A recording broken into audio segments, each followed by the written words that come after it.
Yes, people, and welcome back to Spurs Kings TV. I'm here with my host, Oren. What are you telling me, my bro? You good? Yeah, I'm good. Yourself? Listen, there's so much to talk about. Don't worry about me. So let's get turmoil. Fans are against Frank. Fans are against players. It's all going off. It's kicking off. You've got Poro coming out. We've got journals writing saying, the players, they don't understand the tactics. They don't know 1 minute's this tactic, 9 minutes that tactic. He keeps tinkering. I don't know where to start. Obviously, it's been a week, but we lost to PSG after the Arsenal game. Yeah. 5-3. 5-3 got kicked up. Yeah. And then I said, this is a must win. Yeah? Must win against Fulham. But before you answer that, my host, I've got another host. Hey, what's going to be, bro?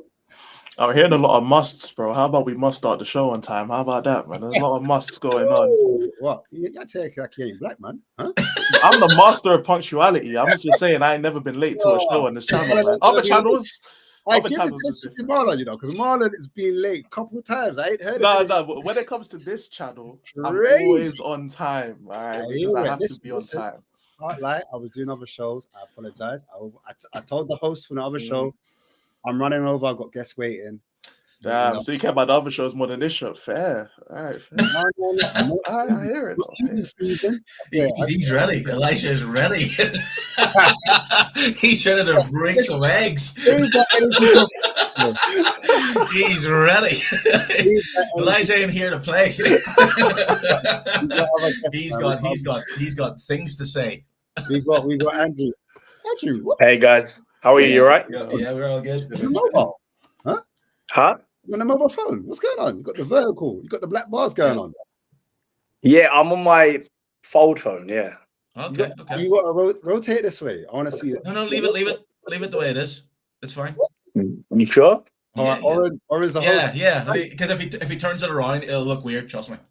You can try it. I can do it. I can do it any way you want. It's fine. It doesn't bother me. Hey, yo. I mean, I'm fine.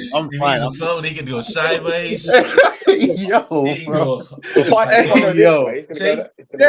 Fair enough. Elijah's right. Elijah's right. Is that better? Ashmatic, Yeah. It's cold. Listen. I'm gonna put Elijah at the top, man. He's ready. He's ready. All right. Don't even need to ask questions. Elijah, go. Well, listen. Before we get into all of it, we're gonna break down the game. You know what I mean? I like to look into what happened. It was very emotional, isn't it? I don't know about you, lot. I stopped watching after half an hour. I'll be real. It was that type of game. But where are we as a group from the panel? Talk to me. Are we Frank in? Are we Frank out? Has anything changed between now and then? I know Elijah was saying fraud watch earlier from the start. He was never in anyway. So no, it's not never in. No, we still Frank in, but he's on fraud. That's what I say. This is day 110. We're keeping it, keeping the calendar going. But no, it's still Frank in. You know what I'm saying? It's still Frank in. We ain't turned yet. We've lost about 10 viewers now because you said that.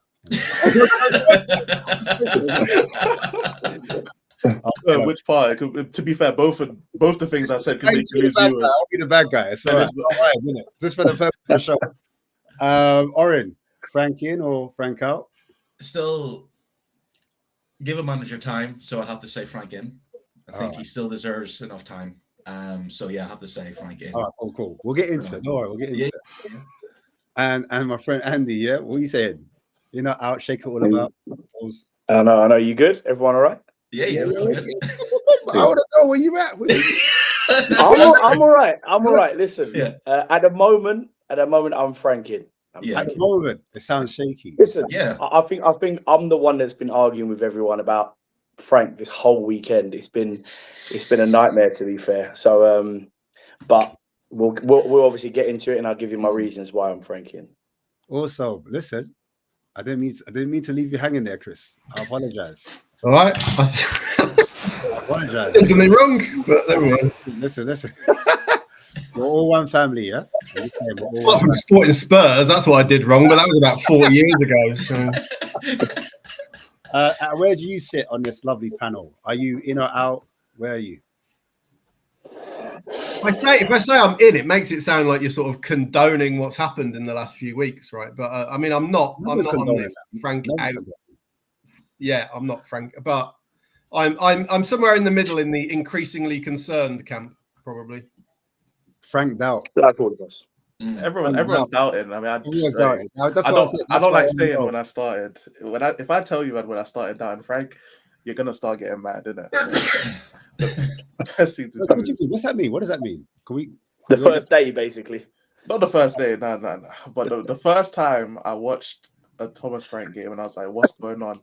It was Wycombe Wanderers, fam. It was Wycombe Wanderers. Yep.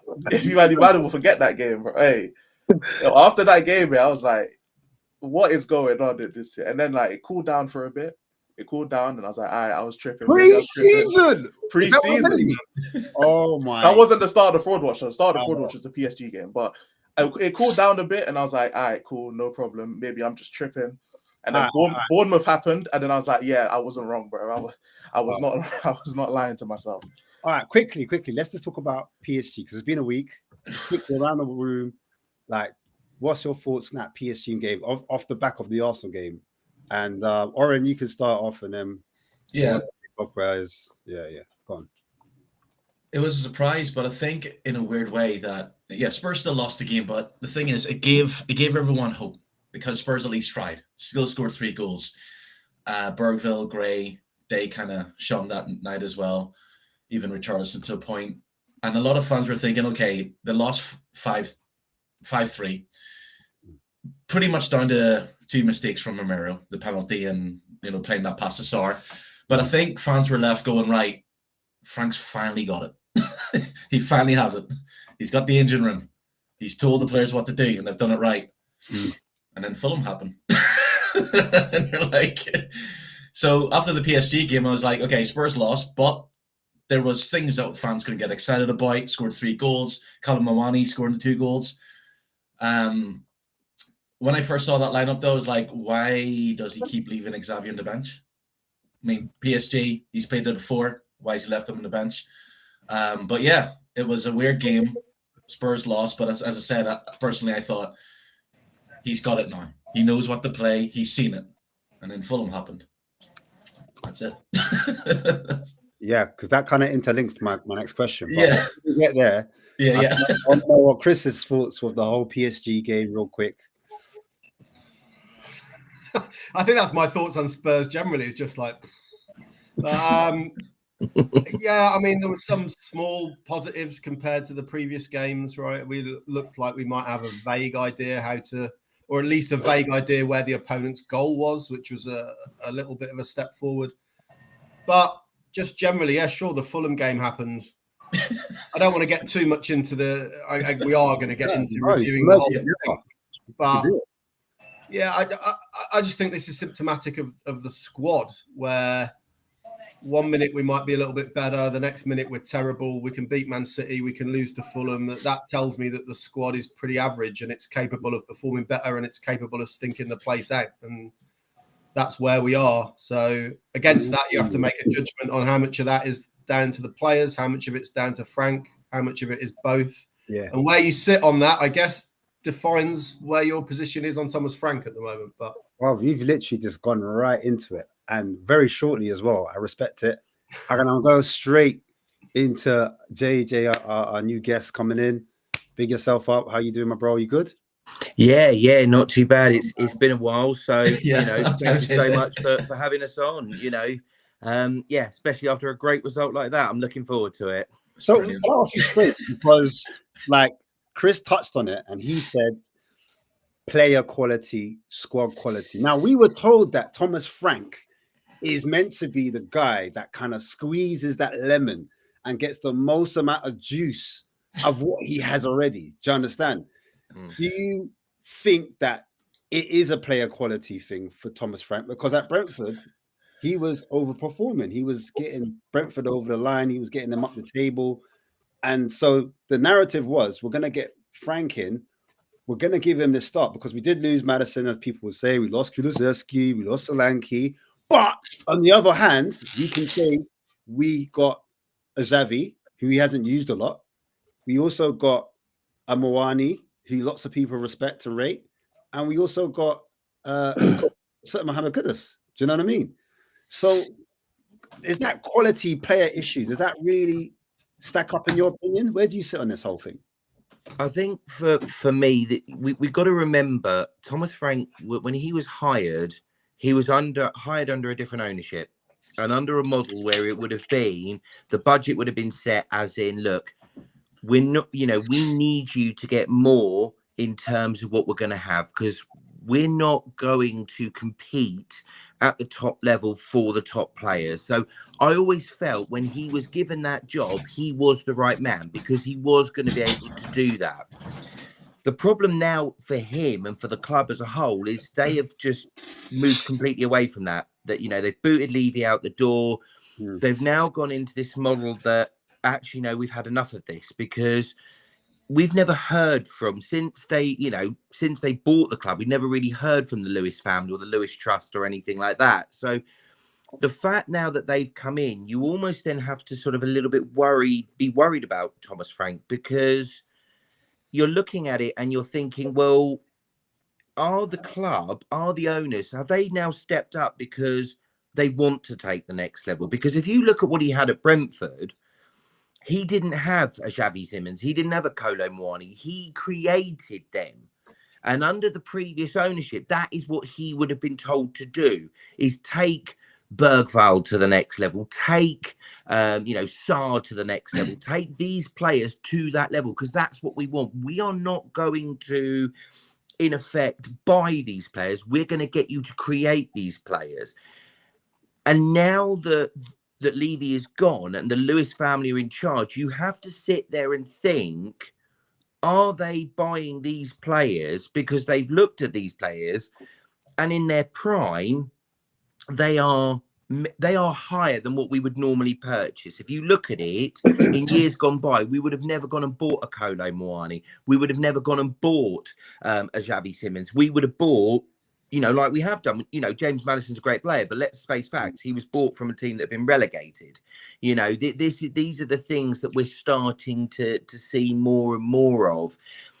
And I do now wonder whether there is this feeling, because you've seen it before with other clubs where a manager's there, new owners have come in, and then the owners have looked at the manager and gone, is he the guy that we want? Is he the guy that is going to take us to the next level? And I think this is where the problem is, because I think the fans have looked at that change behind the scenes, and a lot of fans, change for Tottenham and other people like that, asked for Levy to go. The Lewis family have now stepped up and have said they're going to do things differently. So, of course, when you do that and you put yourself out there, you're basically saying, when you can expect this, you can expect us to buy this. And I think that is causing a problem for Thomas Frank, because I think he came in with a mindset of, you're going to work in the way that you do, so I am going to grow you in terms of top 10, top 8, top 6, top 4, almost in that sort of model.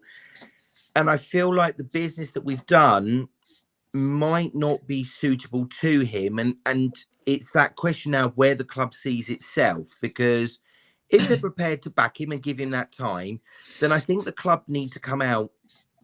And not so much because it's always a kiss of death if an owner comes out and says he's our guy, but almost give something to the fan base to say, we do not expect success overnight.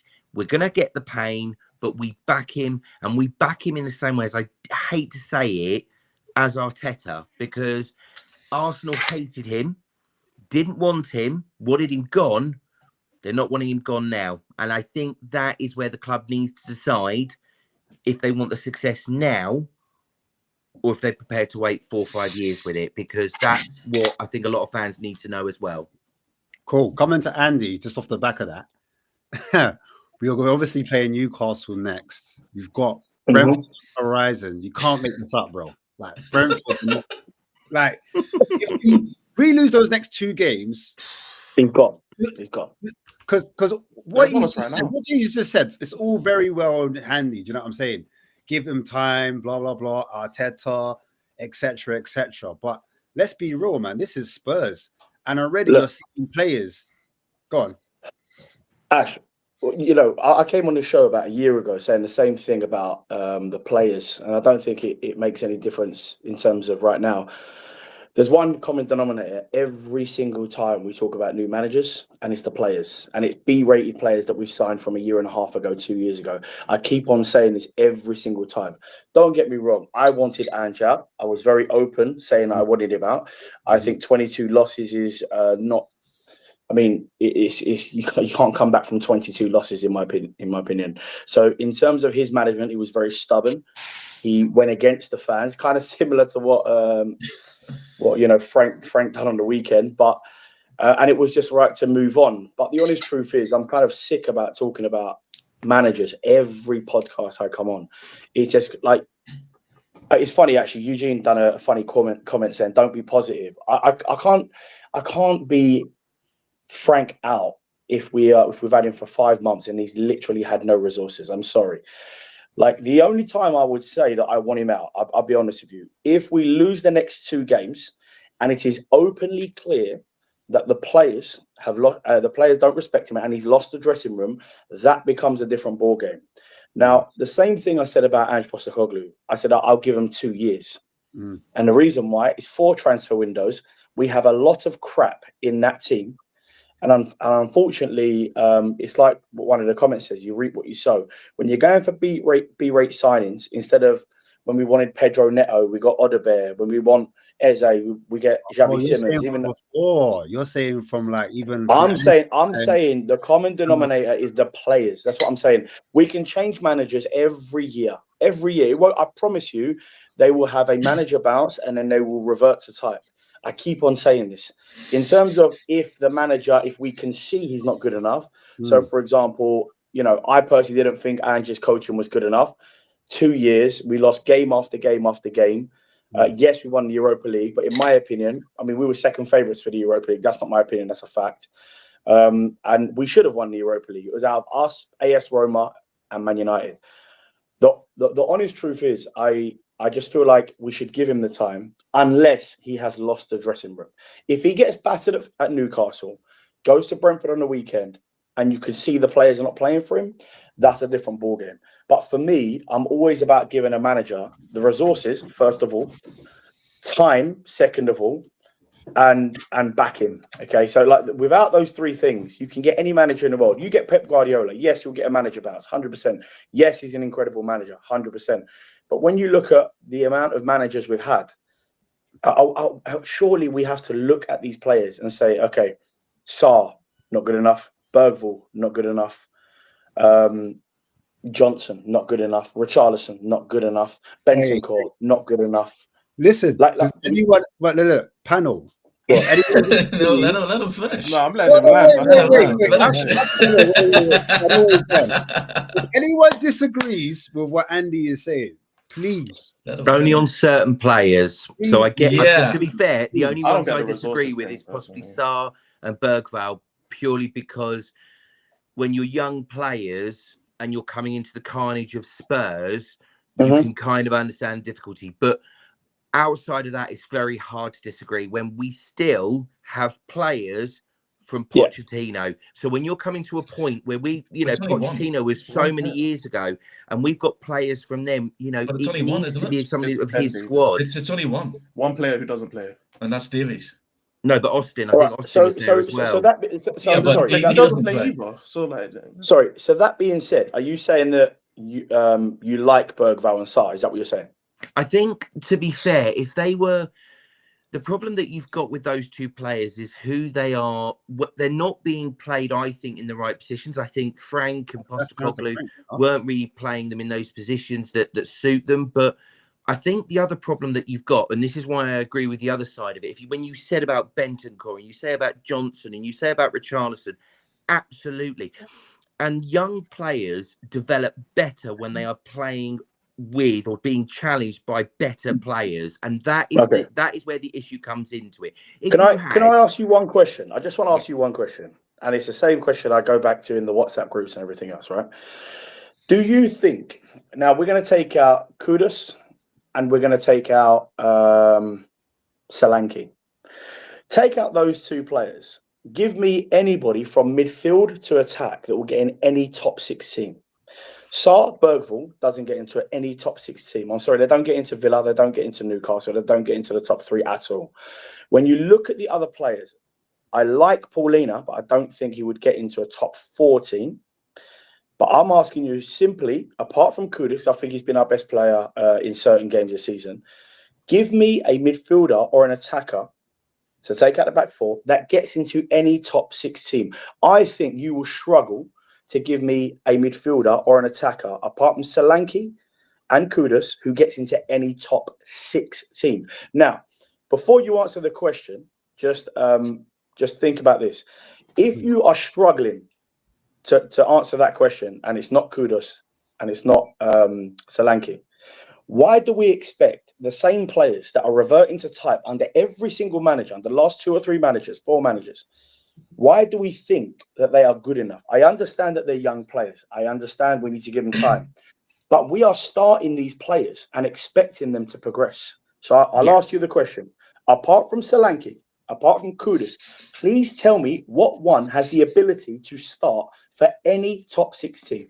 If you were to pick one, and there is only one, and it is probably based on before the season starts, which would have been Simmons, because of the fact that Chelsea were, had they been able to do the deal. No disrespect. I was in awe when Simmons came to Spurs. I absolutely loved the signing, and I still do like Simmons. But right now, on form, that's what I'm saying. I'm talking about it from when he was signed. So listen, what I'm saying is, yes, when he signed, but we have seen Simmons, right?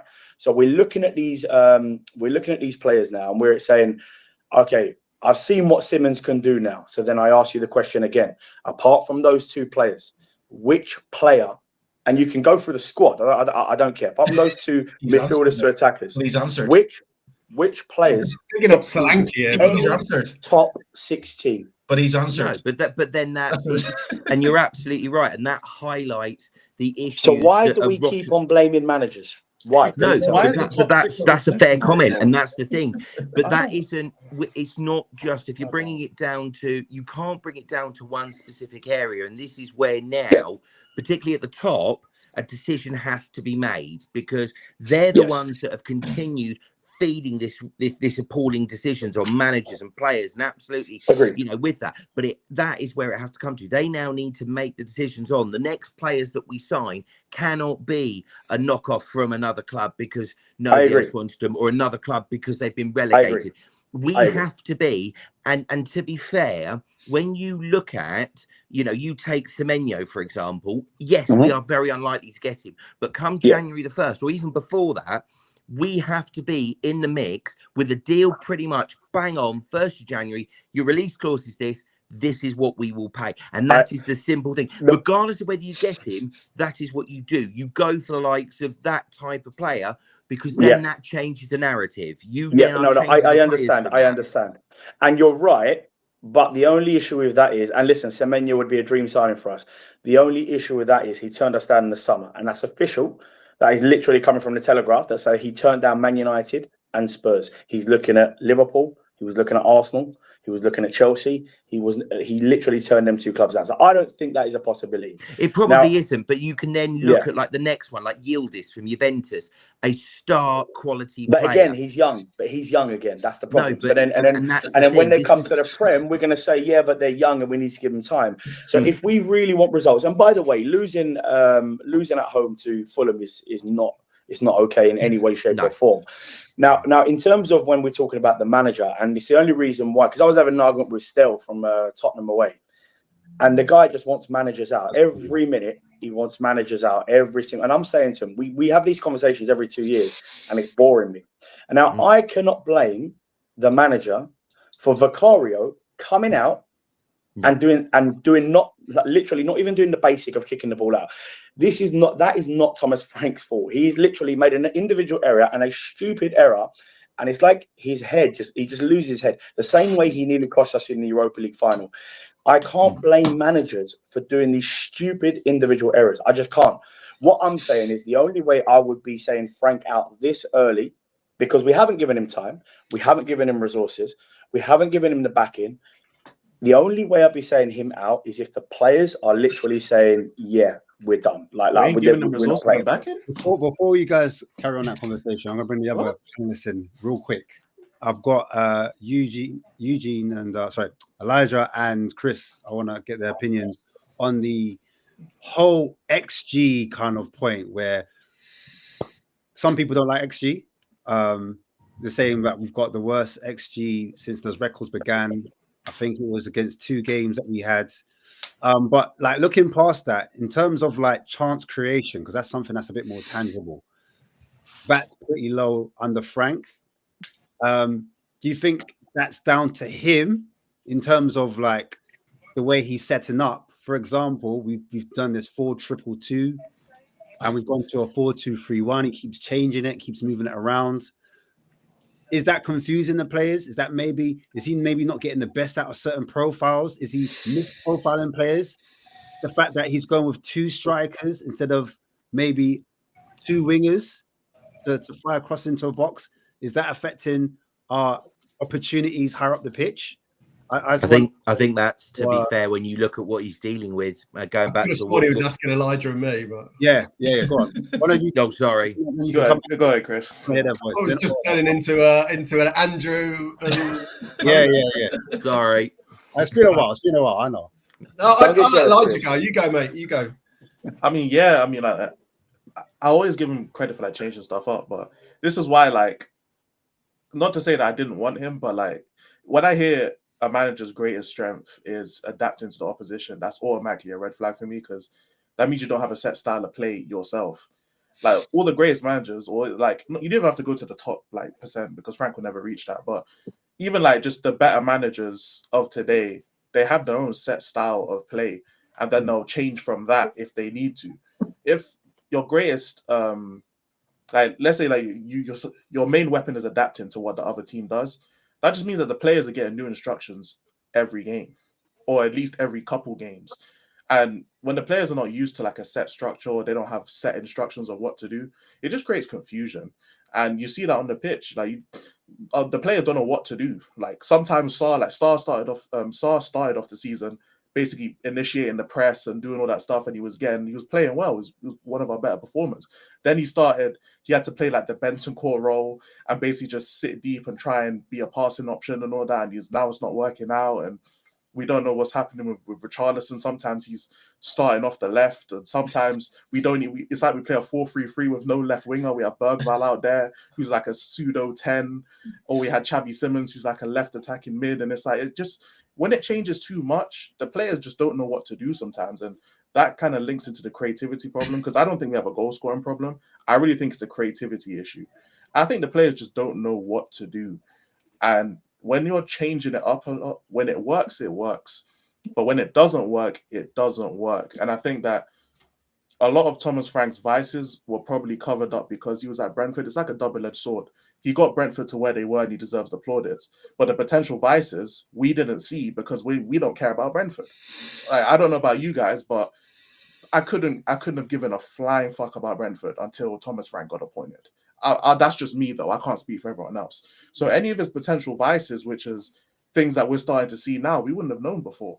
So when it comes to the creativity issue, I like that he's trying things, because you have to try things. If you don't try it, you don't know if it's going to work or not. And this is the best time for him to be trying stuff early on. Don't wait until it's too late before you try stuff. So I respect that he's trying stuff. Yeah. But until you have I would want him to rather just enforce something. If you think the 5-back's the best, enforce that. If you want to do the 4-3-3, enforce that. Because I know obviously what I just said about the top 6 and all of that, there's still 13 other teams in the league. You know what I'm saying? Like, we don't have to play the top 6 38 times. We're playing teams that are worse than us as well. We're playing teams, and that's why I said it's inexcusable. I agree with you. Yeah, That's what I'm saying. I'm not making a buy for him, but it is. That's not. Oh no, I wasn't even trying to do it like that. No, I know. Yeah, because we have to play teams. We play teams worse than us, teams on our level, teams that are better than us. So I do like the fact that he's changing stuff up, but I would enforce a certain style of play if I'm Thomas Frank. What does he? Because I'm sure that he knows what he's doing. Like, he's a qualified manager, so I'm sure he can profile the players and have an idea of what he wants to do with the squad.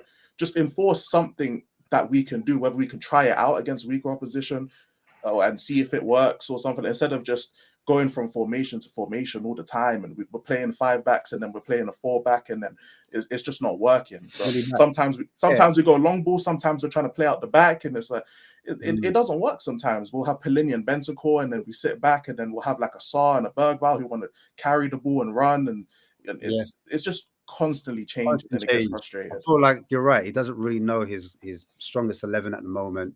But I want to bring it to Chris, because we're still on this point of expected goals. We're not creating chances at the moment. And so one half of the panel are saying, in my opinion, from what I can hear, it's a player profile issue. But then Elijah's come up and he's saying the manager keeps chopping and changing, doesn't quite know his best team, best players. It's early on in the season. Maybe that's the reason why. But at the start of the show, we did say if he loses his next 2 games, he may be out. So which is it? Is it a player profile situation where Frank's just profiling the players wrong and getting the tactics wrong? Or is it a thing where we need better players and the board need to stick with him? Doesn't matter if we get to 15th or 17th and our home form is horrendous, similar to Ange's, we stick with it. Well, I think it's what we love to do as fans, right? We love to find one single cause that's absolutely to blame for everything, whether that's Levy or Ange, or right now it seems to be Thomas Frank. I just don't think that's the way football works. So I don't mind XG, by the way. I think it has value. It can't be coincidence that if you do an XG league table, it's got a very, very high correlation to the actual league table. We're 15th, by the way, in the XG table. If you do an XG difference, we're actually 17th. So at the end of the day, it's got limitations, so you can't wedge yourself to it. But providing some information, although it does just provide the information that we can see with our eyes, right? Which is that we're not creating a lot. So I think 2 things are true for me. I was pleased when we got Frank. I mean, oh God, I was happy when we got rid of Ange. That was for sure. But I was behind Frank. I still am behind Frank. The early signs I thought were promising. I'm now having to review that myself and go, okay, why is it that we've gone from those early games where we looked as though Frank had made a difference? Yeah, cheers, Alex. It's called a new manager bounce. That's what it's called. Yeah. So, but then you think, oh, that's Frank showing some sort of his ability. It happened with Nuno.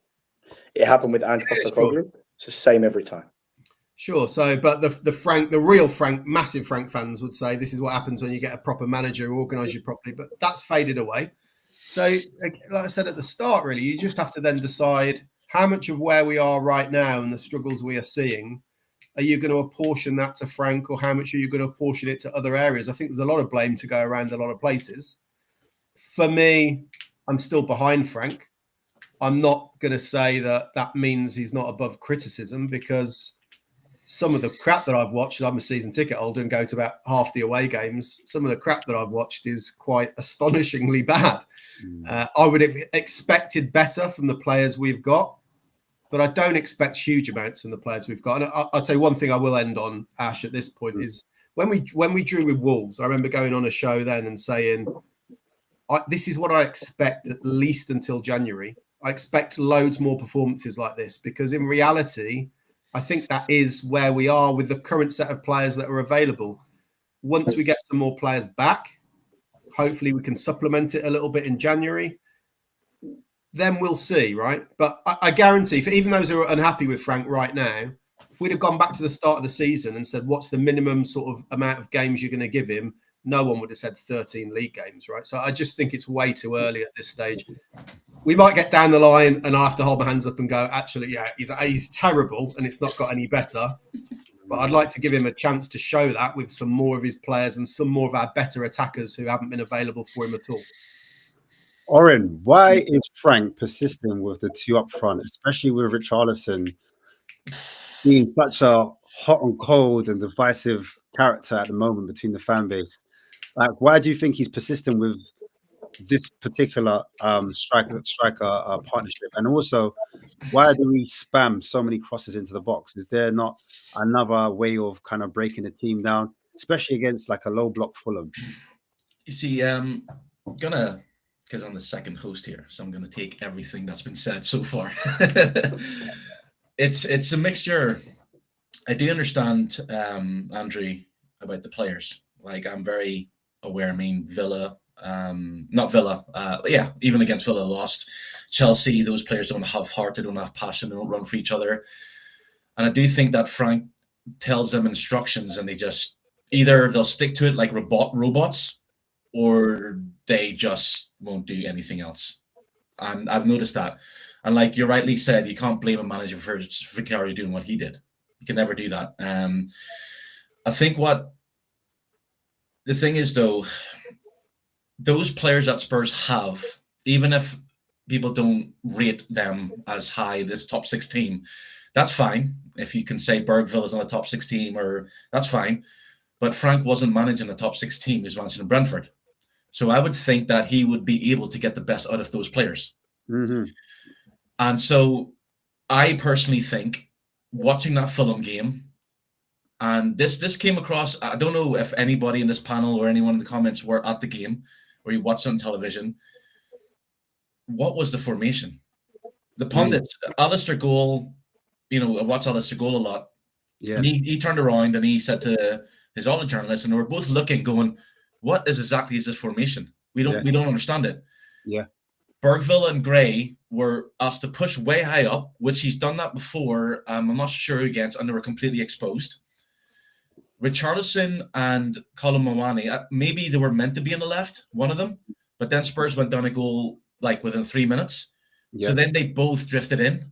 Yeah. And so Spurs didn't have a left-sided player. Yep. And what that told me was, when Fulham went a goal down, or when Fulham scored the second goal, Spurs instantly became individuals. There was no pass movement. They were just a bunch of individuals. If it wasn't for Mickey van de Ven pulling off that flipping slide tackle, it would have been 3-0 at halftime, easily. And I think that it's a mixture. Like, when I look at Frank, I think, is he playing too much tactics?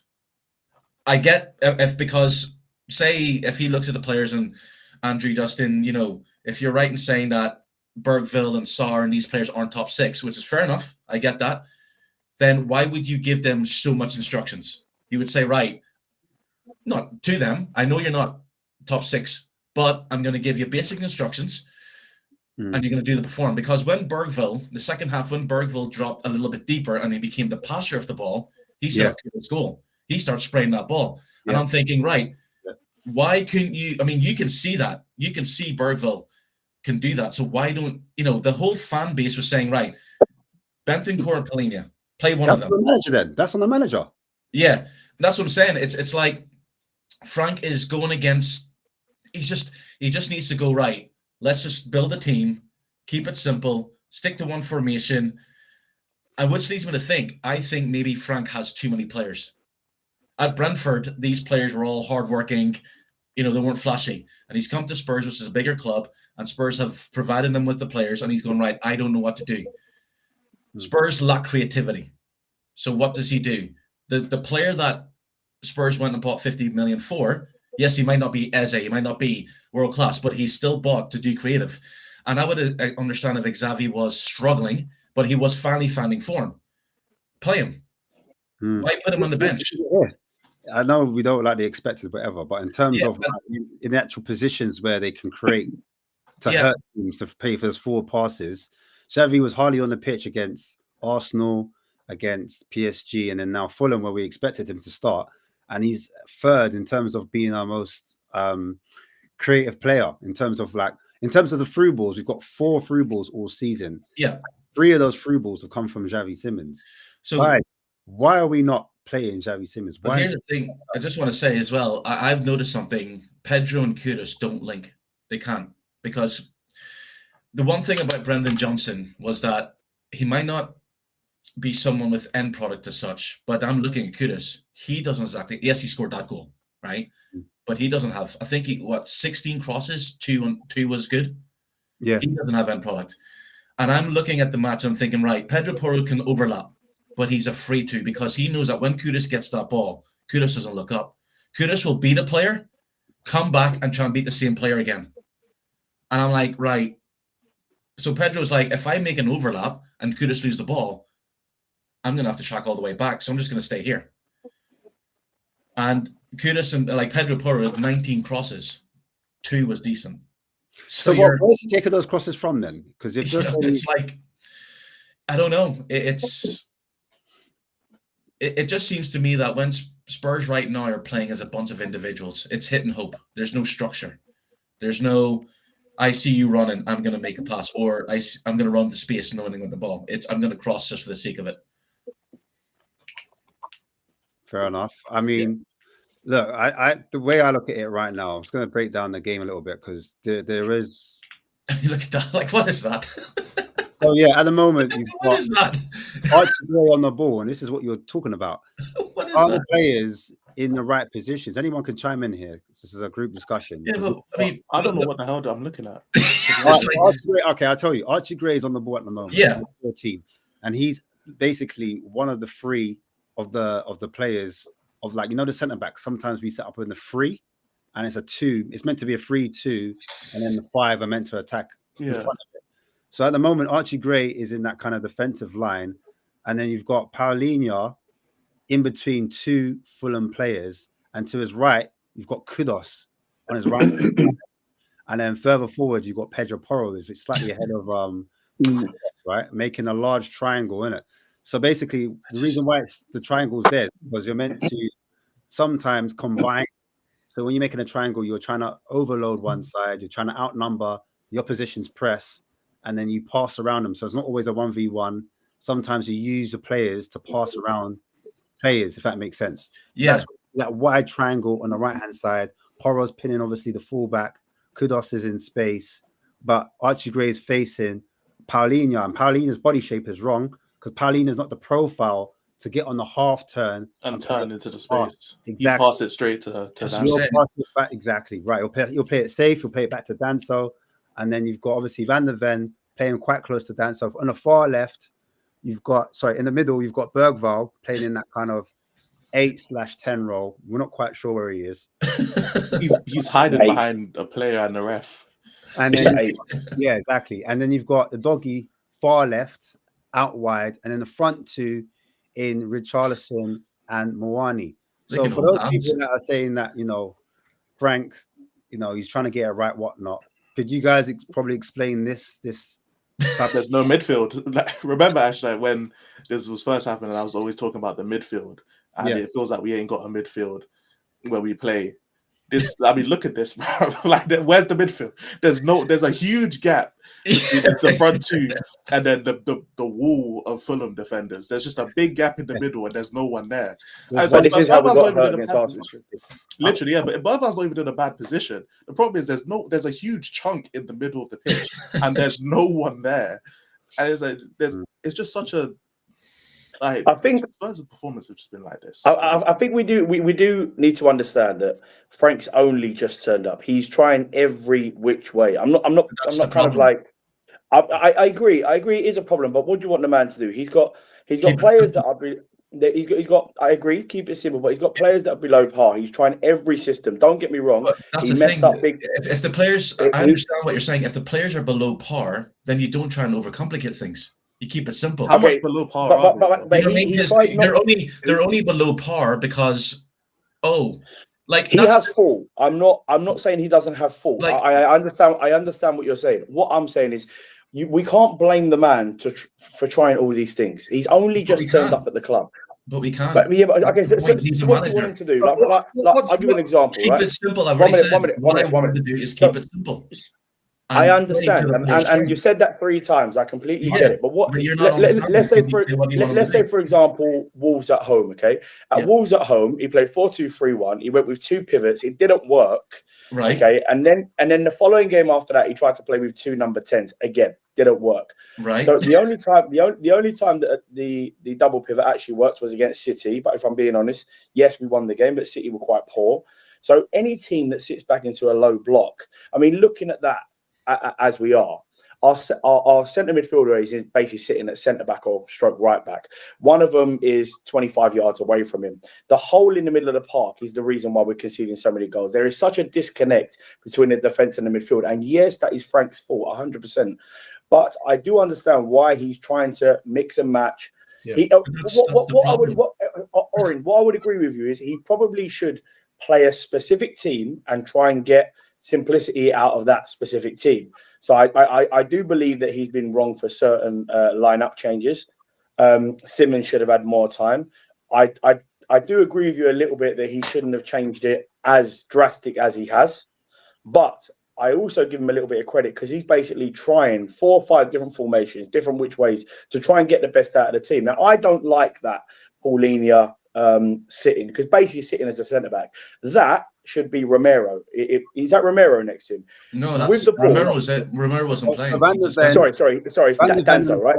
So where he is with the ball right now, it should be Danzo, and he should be up into that space. Okay. Yes. But that 3 on the right-hand side, I agree with whoever said it. I can't remember who said it, but there's no link there at all. That only works. That 3-on-2 only works if you press them quickly.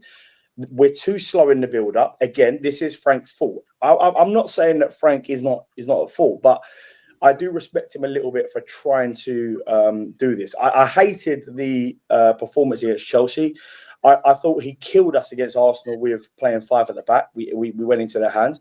Yes, he's making mistakes, but I do have sympathy for him because he's trying these things, and he tried them at home to Fulham. He tried them at home to Wolves. He's tried them at home to Chelsea. Nothing is working. So that being said, if it is a problem with the players not believing in the system, then that's a different ball game. But we can't knock the man for trying. All right, so I'm going to move on to the actual goal itself, right? And just moving forward, I've got a circle Danso. He's the one that has stopped the cross from coming in. It's like a switcher play. I think it's from Harry Wilson. I can't remember.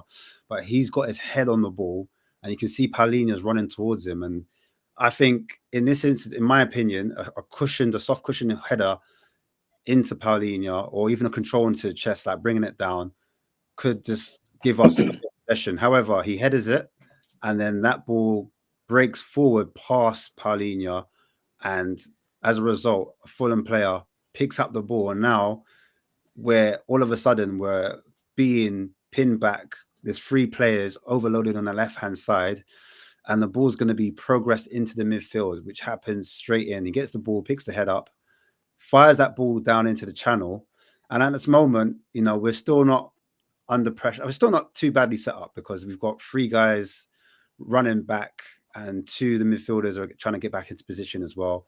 As that ball's played into that wing, like a squared off this area here, so that's the danger zone. That's where you don't want the ball coming in. About 4 or 5 of our players are running back into the area, but you've got 3 Fulham players running into the box as well. Obviously, we know what happens next. For me, I see 2 players here on the wing, 2 players defending that the winger. They should be able to stop that cross from coming in or stop the pass from coming in. I've circled 3 defenders in our box, and we've got 1 player, which is Paulinho, on the edge of the box. Well, and Bergvall, you can see running back to help the team out as well. So as you can see, there's this 1v1. The player gets cut back. It's Archie Gray, number 14. So he cuts back, and he manages to beat both Porro and Archie Gray on that side, which I think shouldn't happen. There should be a better defending here. One guy should be able to at least put a foot in or stand him up and show him down another side. So he just literally blocks his path, follows a man, and doesn't allow him onto his stronger foot. I've circled Bergvall. Bergvall, for me, should be checking his shoulders. I know Paulinho's in front of him, but he should be checking his shoulders. Tete's obviously on the edge, right on the D. And the reason why I said he should be checking his shoulders is because we've conceded PSG and Arsenal. We've conceded in that zone 14, they call it, but we call it the edge of the D right there. So we've conceded that one. Pause if I have to, yeah. And then look right there, Bergvall gets wrong-footed. He's ball watching. And literally, yeah, he's ball watching, gets wrong-footed, and the ball goes on the wrong side of him. He's predicting the ball's going to go one side, he gets wrong-footed. It breaks into Tete. Tete's got all the space, and then Udogi's reacting off that, so he's trying to close down the space. You can see Vicario, he's on the near side, the far side of the post. Yep. He needs to come across the pitch. Tete's had a swing at it. It's obviously hit Udogi off, getting the deflection. That's also wrong-footed Vicario, who's now in the middle of the goal, and it ends up in the back of the net. There you go. The thing is with that scene though, like, because what's about the match is like, if you go back, yes, you can blame, but like Udogi, he should be running, sprinting. That there's only one thing that Fulham player is going to do: either hit it. That's all he's going to do. He's not going to cross it. He's not going to take it out wide.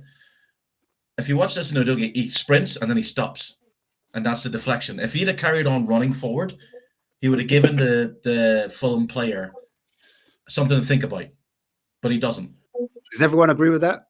No, I disagree. I disagree because the midfielders are absolutely ball watching. That's not. By the way, I am not. Listen, I'm not saying that's I'm not a defender. Guy. I understand what you're saying, but that's not Udogi's guy. No, it's not. It's not about that. Closing down. If I'm a goalkeeper and a striker comes out and I just stand on my line, it's going to make it easier for him. If I'm a defender, but it happens. It happens too quick. He does try to come out. No, he comes out. No, Udogi starts to come out, so it doesn't happen too quickly for him. Look at him. He's already got his hands behind his back. He's ready to plant his feet. He should be sprinting out to try and block that. Now, I'm not saying the midfielders are ball watching. Yes, but I'm saying that's the issue. It's always kind of like, oh, let's look at this. What the player, he has enough chance to sprint towards that ball with effort. Because you know what? If Spence was there, Spence would have done that. Spence would have sprinted towards that ball. Yeah, but I understand what you're saying. As a defender, I understand what you're saying. I just think, I just think there's 2 or 3 mistakes before that. I mean, I get that. I'm not saying that. Obviously, no, I get what you're trying to say. I just feel like there's like even that space there. If you look at go back there, Ash. If you look at that position there, we can't really think that Udogi is going to be in a decent position to try and close that ball down because he's got so much space. He does, he hits it first time. So I mean, no, you're missing the point, right? If you ever played football before, and you're going to receive a pass, and someone is rushing towards you, it takes your distraction away. And I'm not saying he's going to get there. I'm saying it makes that Fulham player think. I understand, but he's going to hit it anyway. I get what you're saying, but he's he's going to hit it anyway. But it still makes him think. I get what you're saying. I get what you're saying. If you make the player think, it means he might squaff it, he might team it, shotlet, he might pull out of it. Look at the space. He doesn't even run towards. He doesn't even make. Hold a bit. The space is not because of Udogi. The space is because we've got 3 midfielders in the middle just ball watching. So even though yes, he could probably close them down a little bit quicker. But when you look at that space, go there, pause it there. When you look at that, there's only one thing he's going to do. And yes, Udogi probably could close up that corner. Probably could get a little bit closer to him. But as I said, there's 3 or 4 mistakes. And I don't really blame Udogi for that personally. What's your thoughts? And then JJ as well. I think I get what Oren's saying there. I think that the difficulty you do have is I do disagree with the element of that he could. I know the likely scenario is that he would have gone for the shot. I think he was clear from there. But I do think the problem with Udogi going right out and putting himself in that position is he could cut back inside, and then he's taken Udogi completely out of the equation. So I don't really, I'm a little bit with, I think it was Andrew was saying, I think it's more about what happened in the build up with it, because I think regardless of Udogi's positioning, there was options for Tete to do. Yes, the most likely was he was going to hit it, But I think if your doggy had committed too much into it and maybe like slid in to try and block it, I think the problem he would have run the risk of is Tete cutting back in and he's taking him out completely. So I think Bergvall probably is the one that I would say you more would have to be critical of, because obviously he didn't look at the man behind him. And you possibly could add Graham Porro, because you're absolutely right in your analysis there. The fact that two of them doubled up and they got beaten, that is not acceptable. You shouldn't be. You either leave one to do it and you then protect them if they get beaten, or you win it regardless. You know, to go in like that and both of them look so inept and not even, you know, just get taken out of the equation too easily from my liking. So I would say if you're being critical of three players in particular, it would be Porro, Graham, Bergvall. I feel with your doggy, it was such a difficult one because, yeah, Tete was in the position he could have cut back on it. Cool. I want to. And the thing is, Udogie had a man there as well. So let's say, for example, he does leave his man and he slips him in. We're now going to be blaming Udogie for not following the man. So that's the reason why. Van de Ven's right there. In fact, Van de Ven is running with Udogie. Van de Ven's on the guy in front of him. Yeah, Van de Ven's not on the guy behind. If you played on, Udogie has the guy towards the right hand side. If you played on. So yeah. I want to move on from this clip. A left-sided protection in front of Udogie that game is supposed to be Archie Gray and Richarlison. So where the hell? Yeah, exactly. I was going to say that. Not even there. He hasn't even bothered cutting back. Kenny Tate's the right back, remember? So I think Richarlison has responsibility. But like stay there. Stay there. So there's Van de Ven before he does that.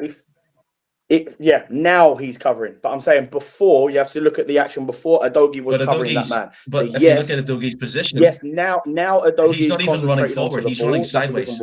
So why is this running sideways? I understand. We understand your point. We understand your point. I'm not sure it's going to make. The thing is, it has more to do instead of like, it won't. The thing has more to do with like the midfield. I would like the midfielders are like just the way the team is like with. Everyone's just focused on running back rather than running and then grabbing like safety balls, but like grabbing a player to mark.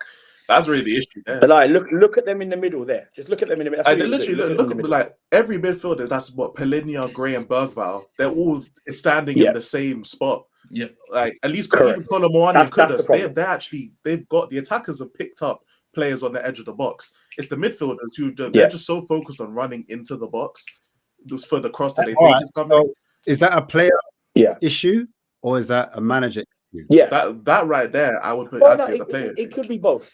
Well, I think both. It could be a bit of both. I think Bergvall had pushed up. When I watched the game, I think what I noticed is that they were asked to press high up the pitch. So that means that when Porro misjudged that header, it was actually past Archie Gray. So then when Fulham broke really quickly. I mean, Danso.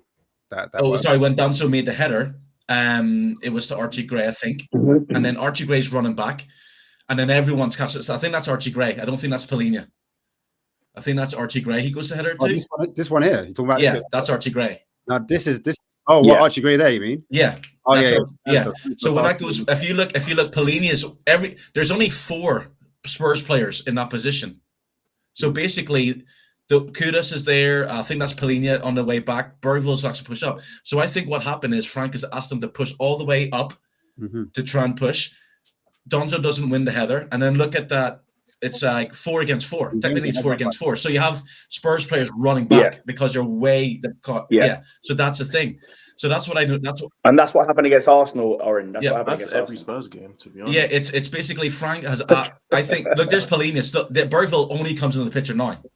He was asked to push way up on the high line. Yeah. We got caught out on the press.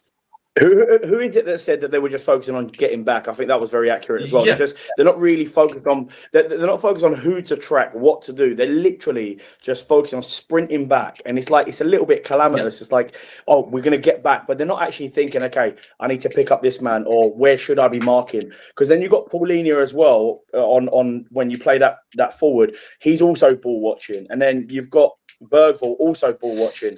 You've got Gray trying to come towards the ball, but it's obviously he's not quick enough to do that. So, I think I've always said our problem is midfield, and I stand by this. All the goals that we conceded, even in the second half against Arsenal, that goal it was the second goal. It was a bit embarrassing. There was about 20 yards in between our midfield and our defence. So much space, and this is why they can't keep up to play. This is down to our midfield. But let's talk about that second goal, because literally another ball, simple ball over the top. Vicario. I mean, this is a joke. Sorry. And again, if you look at that, like, is that Archie Gray? Like, where the midfield are so far hard off the pitch. Right at the top of the screen. Yeah, that's Archie Gray. Like, and then it's like, and even now. So yeah, the keeper. This one, I can't blame any tactics on the manager on this one. I'm sorry. Like this, for me, this is brain dead. And by the way, he's done this all season last season, and he also done it in the Europa League final. He's simply not good enough. No manager in world football would turn around and say, "Don't kick that out." I don't know where he thinks he's going. I don't know what. I actually don't know what's on his head here, because I think. Yeah, go on. Sorry, Aaron. Watching it at the time. Who's the guy? Who's the striker for Fulham? What do you call him? Jimenez. Jimenez. Yeah. So Jimenez is up against him, and I think what Vicario tries to do is he tries to be smart and play for a free kick. Instead of kicking it out, he's like, he's pushing me. I'm going to clear this, fall over, get a free kick. That's why when he runs back, he holds his hands up. It looks like it's towards the defense, but I think it's towards the ref. He's trying to play for a free kick, and he's messed up big time. I mean, but like Oren, like, let's be honest, right? How can you be in a position? Roll it forward for me, Ash. How can you be in a position where he's literally got the man on his shoulder, and we're currently not thinking as a goalkeeper? You're currently not thinking this ball has to go into Rose. I agree with you. I agree with you. But I'm saying it's actually brain dead. It's brain dead. Like there's no excuse for it. Let me just break this bit down, and then we'll get back into the whole situation. But first of all, he comes to the ball. And he actually gets it. You got Danso. I've circled him for a reason. Danso, once your goalkeeper vacates that pitch, I think if you're the closest person to the goal, and obviously the keeper's beating the player that's close to him, Danso for me should be on his bike, go back towards the goal, protect the goal, because we've got no goalie in the goal. No, is that not common sense? Yeah, that should be common sense. Maybe even when Vicario's got the ball, he should be making an angle to give a pass. An angle. I was going to say that, Chris. Yeah, he should be giving him an option there. Right. But I think Danzo thinks that Vicario's just going to kick it out for. That's what I was going to say. That. Any centre-back would assume that the goalkeeper in that position is just going to kick it and run back. Unless he's Edison, he's going to near it. He's going to do a backflip or something with it. But even that whole angle looks like Vicario. Very simple. Just kick it out. He doesn't even have to kick it out of the corner. He can kick it into touch. It's like, you know what I mean? But he decides to put his foot on the ball and plays for a free kick. And he's like, look, even there, he has so many opportunities to play. This is what I mean. That's so. I'll be honest. Listen, that is the most criminal thing. If you're seeing it from that shot, there's no logical. Yeah, the angle doesn't go back to Danso. You're almost looking at it going, there's a Wolves player in front of it. Or sorry, player in front of him. That's what I mean. That's that. I agree. That angle basically means there's no way of going back to any one of our players. That's got to go Rose Ed. The fact that he tries to turn and kick it, I'm sorry, but even if he is trying to get a foul, Oren, that is so brain dead. It is. I'm not saying, by the way, he's not trying to get a free kick. I think you're right. I think he is trying to get a free kick. But what goolkeeper in the Premier League that's played professional football does Vicario? That's madness. Honestly, and see, he's falling over. Got him, so he's thrown himself over. Yeah, so literally he's tried to make the. Do you know what? When I watched it, I thought, "Raw, is Ange back? Is that the reason why you're trying to keep the ball in play as possible forward?" Yeah. Well, you know what I'm saying? That's what I thought. Because even when he's falling over, you see, if he'd have kicked it into touch and then fall over, the ref might have gave a free kick or just grab it. Fall on the floor and grab it. He just. And then the ball gets. The thing is, it's not even a first-time strike. Now they should. I think Adogi slips though. Yes, Adogi does slip. He does slip. He doesn't have. Well, at this point, all right, we've seen the mistake. Danso, could he? Now I agree. Yeah, now Danso got it right. Now you should. Yeah. Right. Okay. Yeah. Agreed. Yeah. Because he ain't even marking. No, someone's already taken this one. Like you said. Yeah. Sorry. Yeah. But as you said, look, the doggy you can see he slipped over. Yeah, and then it's a great shot. It's actually quite funny. Danso's just adopted a position as though the keeper's there, like just a normal. What's he doing? But the funny thing is neither he or the goalkeeper are running at that point. It's like they're both jogging. It's like, have I missed something here? The goalkeeper's out of position, so we'll just jog and hope for the best. It's just crazy. Yeah. Or maybe they're thinking that Wilson isn't capable of taking a shot from there. I personally think that's what it thinking. was. Yeah, because I know Wilson, as soon as Wilson went, we're fucked. Because he's capable of doing that. This is why I have sympathy for the manager. I do. Because it's just like last season, a lot of the individual areas we were talking about on the show actually last season. It's like I can't blame Ange for that. And in this instance, I can't blame him for Vicario doing that. What I can blame him for is the system, 100%, and being able not to play football fluidly, which is what he kind of done at Brentford, to be fair. I can blame him for that. But these type of errors, they're a joke. And you're never going to win games with these type of individual errors. They're all just standing watching, going, this tackle. This one now, a ball over the top again. We're split open again. What is going on tactically here, guys? But let's look at the pitch. Look at it. Bergville and Gray, they're having a run back because they've been told to push way up. So I've circled Porro because the bounce happens. He makes the mistake. He misjudges it, doesn't deal with it. And then all of a sudden, Fulham player, is it just me? Yeah, go on. Can I ask a quick question? Is it just me? But I might be wrong. Can you boys tell me? Under this manager, how many times have we let the ball bounce? Is it me? Because every time I'm watching the ball, why is it that we are under this manager allowing the ball to bounce every time instead of hitting it first time when we've had the option to hit it first time? The amount of these transitions we've seen and the ball's going over the top. And defenders, and this includes Van de Ven as well, against Arsenal. We've done it a couple of times. He's let the ball bounce instead of, clear your lines, get rid. I don't care if it goes into Rose head. And every single time this happens. Yeah, exactly. If in doubt, kick it out. And this has been, I don't know if it's the manager, but this season, all I've seen is players let it bounce, let it bounce, let it bounce. Once you let it bounce, I can't. I was on the tackle. Once you let it bounce, I'm on you. That's it. On his touch. And on his touch. And you know what? I'm giving him a bit of this, and I'm saying to him, if you're not strong enough, then I'm going to win this, no problem. He doesn't want it, Trev. Exactly. You remember at Hackney Marshes, yeah? I know you remember. Don't worry. We did it. Come on, man. So what I'm saying is, this season, I've seen this time and time again, and I don't know if it's a manager thing. I really don't. I think you're right. I think. Because I'm not saying it's all Frank. I've advocated and say players as well. I think that certain players at Spurs, they get nervous and they get jittery and they second guess. Yeah, they don't, and that's what Pearl's doing there. This was when Spurs are 2-0 down. Things are nervous. Pearl is stuck, and the most important thing there's no one talking to him. Romero's not talking to him. Van de Ven's not talking to him. Danzo's not talking to him. That's why I say Romero's the most valuable defender, man. Right. Yeah, but even Romero now doesn't seem to talk when things are going bad. Anywhere. Yeah. In between any of those sticks. You could even chip him. Old school 90s style. You know what I'm saying? Back in the day, they used to little dink. Yeah. Wait for his the little dink, yeah. So many options. Do you know what I'm saying?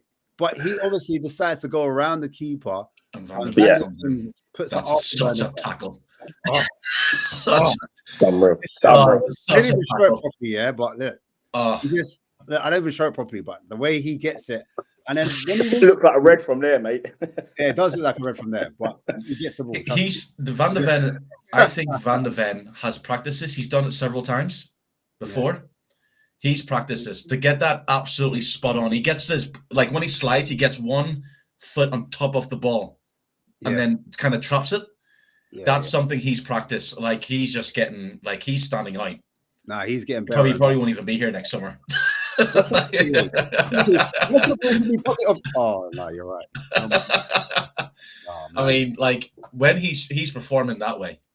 But yeah, anyway, just move on to the analysis. Van der Ven's got the ball, and he's got his head up. Yeah, and I think what we're trying to do sometimes under Frank, obviously we're chasing the game. But look where Richarlison is. Say again. Look where we're Charles. Who's the left winger? Yeah, there's the one on the left. Like, I didn't even notice him. I swear to God, I didn't see him. I had to really look. He's actually just there, just like there's where's no one on Wally the left. So why? Oh my But, gosh. yeah, I mean, I'll be brutally honest. If you're asking who's on the left, you must be asking for the entire season because I don't think we've had anybody on the left. Wait. All jokes aside, who picked the team? Who picked the lineup? Who set us up in this way?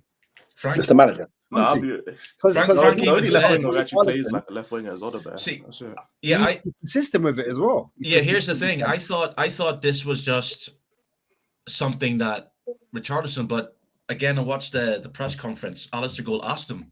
He says, "Why did we notice that you didn't play with the left wing?" And he said, "No, I wanted my two strikers closer together." And he goes, "So that meant that there was not going to be left winger?" And he's like, "Yeah, that's what it meant." And that was it. Short answers. Crazy. So he decided to have. Yeah. He knew he was going to be a winger short, but he said, "You know what?" But to be honest, we have been all season. If you're being brutally honest, there's nobody we've had on that left that's absolutely been amazing. Yes, but still, I'm not letting you get away with that, bro. That's crazy. I mean, you can put Xavi in there, even Odegaard, even Tel, even fine, the fact that you're saying you can't play a 10. You can't. You have to be Richarlison. it's even like Look what happens next, right? He gets the ball. He tries to like hit, direct. Because sometimes they want to bypass the midfield, get straight into their attackers. Yeah. So Richarlison's there, isn't it? Next to Moani in the 2. The ball look at this great comes touch. This great first touch. It's brilliant. no pressure. There's no one on him as well. There's no pressure. What's this great first touch? I really like this because he touched it and then he passed it straight to Kudus. It was so good. Oh wait, no, he didn't. It doesn't go to Moani. It just ends up. I didn't even bother show the other bit. But this is why I kind of like. I do feel sorry for a lot of these managers, man, that we've had in the past, but because the individual errors are so bad, it's basic 101 football. A lot of them, they can't do it, and this is what it comes down to. Like, when I watch other teams, their tempo is so much higher than us. They've got structure, they know what they're doing, and yes, they've had managers for a couple of years, but like when you look at our midfield all over the place, look at our forward line all over the place. We look like we don't know what we're doing. And yes, of course, that's down to the manager. And I know someone just put in the chat saying we're not admitting that Frank's been terrible. That's not the case at all. We are admitting that Frank had fault. But also, when you see touches like that, how am I meant to blame any manager that manages his club? I mean, he keeps playing them. He keeps playing. Yeah. He does. But what other choice has he got? No. But you could not play Richarlison. That's you what. can play Tel, you can play Odegaard, you can just play not Xavi. playing him is also a choice. Wait. I can tell you that Richarlison's had an offer from Everton. I'll tell. Before you get to that, the shape of the team, there's no balance. I agree. That's what I'm saying. There's no one. They don't know what to do. You've agreed. The balance of the left-hand side, and you've made it predictable that we have to progress down our right side. I agree with that. Where teams know how to nullify us. Does that make sense? At least if you've got a left side, you can combine maybe as much as your doggy hasn't been playing too well this season. You can combine. Like when you have Odegaard and Udogie on the left, they play well together. Do you understand? Odegaard had a couple of shaky games, but I thought he's been all right the last few games, to be honest. When he came on, I thought he was excellent against Arsenal, and I thought he was excellent against Fulham as well when he came on, to be fair. I think that's the point. Yeah, I think we have better balance with Odegaard on the left hand side. I mean, I know he's trying to do this 2 up front into a 4-3-3. But the honest truth is, Richarlison and Moani, they're not left-sided players. Just because they have played left side, we haven't got a lot of balance with that. So, I actually like it when Odegaard plays. He's got a lot of energy, and that's the type of player we need. We don't need players who are slow like Bentancur and even like Bergvall just slows everything down. Sarr tries to pick it up a little bit, but he's still very, very slow. So, the tempo is a problem. And if the tempo is going to be the problem throughout these games, you have to play someone like Odegaard. That's the thing is, like, the tempo dropped dramatically when Bergvall went off. Yeah. He set the tempo. And so when he brought, it's weird. Spurs scored. He made the substitutions, and it just like if we went flat. I just want to get Chris's thoughts on this situation here, because I think at the moment what we're doing is we're overloading the right hand side, and we're trying to whip crosses in. But from what I see, there's 1, 2, 3, 4 Fulham players, 5, 6. and you've got Odegaard 6 even. You've got Odegaard, who's not the biggest player at the back stick. He's never getting that. So he's not just when you're talking about the manager and us being set up in terms of creation, do you think this is a high percentage? I'm not going to use the word. Do you think we can create? Is this the best way we can create where we can get a goal? Because Frank loves great moments. Did you hear him on Sky Sports, by the way? Not just Chris, because I haven't heard Chris for a little bit. So, like, what do you think of this moment here? Like, where because apparently we had, I think it was 19 crosses from Power alone. In terms of like the league table, I think Spurs have the highest amount of crosses in the league. Second highest in the Forest have more, but it does worry me because last season Brentford had the most crosses by a country mile in the Premier League, and I just don't think we're that well suited to it right now. Is he misprofiling? That's what I'm asking. Is he misprofiling? Yeah, I mean, well, I suppose you can always spin things one way or the other, right? So you could easily say that, or you could say, well, these are his principles and he's sticking to them, which, depending on which side of the coin you fall, is either an admirable quality or it's the quality of an idiot. So I don't know. I mean, largely, I kind of agree with most of what Andrew says, apart from his rating of Solanke going into one of the top teams in the country. I don't know which team that is, but no, that's not what I said. Hold on a minute, that's not what I said. You particularly singled him out. You said, apart from Solanke, which team's getting the top 6? And I'm like, what I'm saying is, like, you know, there is an argument for Solanke getting into Aston Villa. There's an argument of Solanke getting into, I mean, not that they're a top 6 team, but, like, you know, a Man United team. Now, I take those two players out because they're probably, I would say, the best 2 attackers we have, especially Kudus this season. Yes, his end product is not unbelievable, but I think his energy has been good. So I think Kudus can get into a couple of top 6 teams. But what I'm saying, the point I was making is, I think when you take out those 2 attacking players, I don't see anyone getting into any top 6. And that's not me saying they're fantastic or unbelievable, because actually, I wanted Ivan Toney. I didn't want Solanke, and that's the honest truth. And so I'd agree with that as well.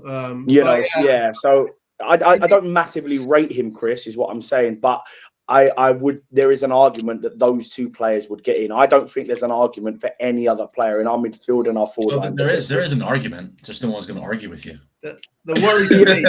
Yeah. That's it. Well, argue with me. Tell me what player would. Well, I think that personally that.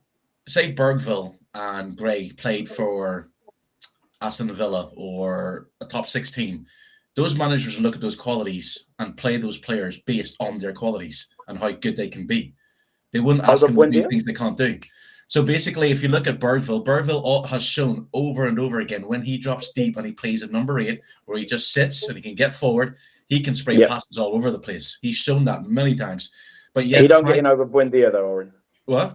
Bergvall has one of our worst pass completion rates. Yeah. I'm sorry. He does. I'm not saying he doesn't, but I'm saying he's one player. He's one player. He's one player who's trying, right? And the reason, the thing is with pass attempts, I get it, but the best passers of the ball. I'm not comparing. So forget Bergville. Let's have a look at one of the greatest passers in the Premiership history, Kevin De Bruyne, right? Brilliant passer of the ball. But what made his passes so good? The people at the end of it. The end of it. So if you have runners and he passes to you, I think Bergville makes those passes expecting players to run and they're like, oh no, we're not going to do that because we can't, because we're too safe. So I'm thinking if Bergville or Gray or anyone played, say for a top 6 team, they would get played in different, and then as soon as they start developing, that manager would have faith. I think now you have a group of players who don't seem to know how to play with each other, as in pass and the move. Because if you look at every time Spurs have lost, they've lost to a team that just simply pass and move harder and faster. I actually think the issue with those players that we're talking about is tempo. They slow everything down. There is no tempo to this midfield. Yes, I get that. But if you look, the reason why tempo has to be stuck, the tempo also has to do with how many players are moving looking for the ball. Because this tempo has also been a problem when Bergville and Gray haven't played. Yeah, that's true. That is true. And basically, it's having players on the ball who's willing to make a pass and take a risk. Polini is not going to do it. Bentner is not going to do it. Correct. So at least, yes, they're going to get more flack. But if they had players running, like say, if even Xavi's a really good number 10. But if he doesn't have players running in behind, we saw it against Copenhagen. As soon as he picked up the ball, Johnson was on his bike. Perfect pass. Wasn't overhit. Perfect. So I'm looking at that, and I'm Ash will. I've probably made his ears bleed. But every time he's asked, what does Spurs need to do? I said, pass and fucking move. Pass and move. Work for each other. And with that, I think that Frank is trying to play Brentford's system, but with the Brentford players, they will work, fight for each other. They'll, again, pass, move. And Buemo, as soon as he gets the ball, or doesn't get the ball, or one of the midfielders get the ball, Buemo's gone. He's away. They know it. Yeah. With this Spurs team, that's not happening. Just a quick word. Yeah. We are playing Newcastle. It's that time, isn't it? If anyone needs to leave now, it's fine. I get it. I have to go after this prediction. Yeah. I can do the prediction, but I'll need to go and have a cry, I think. Oh, it's going to be a fucking bollock. Wait. I want to know from the panel, and I'll start with Elijah. Yeah. Who starts, Elijah? Who starts? What formation are we going to choose? Because, like, over the last few games, we've been chopping and changing like nobody's business. This is the problem. I don't know. Like, I've never got into a Thomas Frank game and known what the hell was going to happen with the lineup, with the players, the formation. Yeah, who would you play? Well, I'd forfeit the match, bro. I'm not playing. I wouldn't turn up. I'll forfeit, bro. We need all our energy. They're all sick. Elijah's in the fucking Tottenham Hotspur kitchen, chopping poison in the rain. The bus broke down, man. The bus broke. You know what I'm saying, bro? I stole the brake too. I stole the engine. The bus don't work, innit? Fucking lasagna get. Elijah get. I'm going to put a formation out there. Oh, whoops, it's the wrong one. Sorry. Can we have that? Way back in that team available? I'll take a couple of them players. I'll take a couple of them. This is the team that Poch walked into, isn't it? He walked into. This is his first game against West Ham. Wow. Pue, Bentaleb in midfield. So you know we're complaining about our midfielders. This is what Poch walked into, isn't it? Do you know wow. Remember Miller playing in the 10, Ericsson on the left as a left winger, and Lennon on the right as a right winger. So Ericsson was at the Xavi, but no, it's not Xavi, but he's an attacking midfielder, isn't it? Playing on the left. Adebayor, Rose as a left back before Poch started coaching him. Norton as a right back. Kaboom. That's atrocious, isn't it? Eric Dyer. Here's the thing. That's so bad. But here's the thing. Put that up again. Put that thing. But here's the thing. Put that up again. Just like, let me break this down, right? Go on. Right. If you look at that front three or front four, that's probably better than the front four Spurs have now. Here's why. Here's why. Guaranteed. Lennon, you don't Oren, you don't need to describe that. We all know. Guaranteed. Yeah, you're right. So Lennon is he's a winger. Very fast, gets past. Lamela, Shithousery, creative. Ericsson, good pass with the ball. Adebayor, big, strong. Yeah. That front four is probably better than the front four Spurs have now. But the back four. Well, the back four is the back four. The back four is horrible. But I can't believe we're doing Lamela and Adebayor prop in 2025. Bro. That's absolutely crazy. Here, don't take away Lamela. I want to know, like, right, this Tottenham... I know you're talking about the double pivot, Ash, right? But Capoue and Bentaleb, one thing they had was they were runners and they were aggressive. So, I mean, it's more than what we've currently got at the moment, to be fair. You say that team would beat our team, yeah? Right now. I think they'll show more heart and fight, yeah. No, they don't. Adebayor will probably bully us, to be fair. Yeah. He'd be more aggressive. I will give you that.